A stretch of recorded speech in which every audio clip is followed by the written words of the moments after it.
Maine fisheries are really local. What we always try and do is ask people when they're thinking about the decisions that they're making, whether it's the food that they're buying, the votes that they're making, the businesses that they're supporting, is always try and bring it back home and stay as local as possible.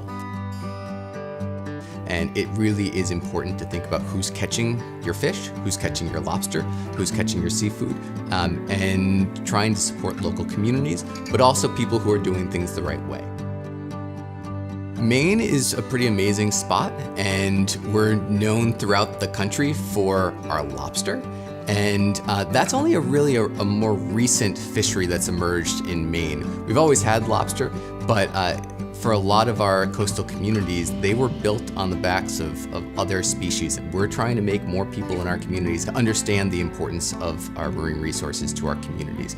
And whether that's through making sure they're not putting plastic into the ocean, whether that's talking about climate change, whether that's buying local seafood from local producers, what we're trying to do is focus on telling our story to new people who care deeply about these things, but don't know how they should care or where they should care and why we have this future that we need to be fighting for.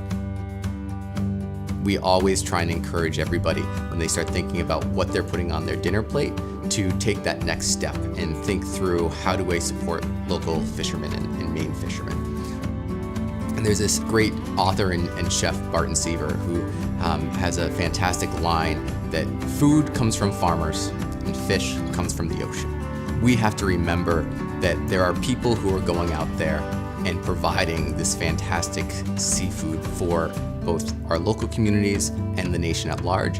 And we need to do a little bit more as a state, as a region, as a nation, to recognize the importance of fishermen in our food systems.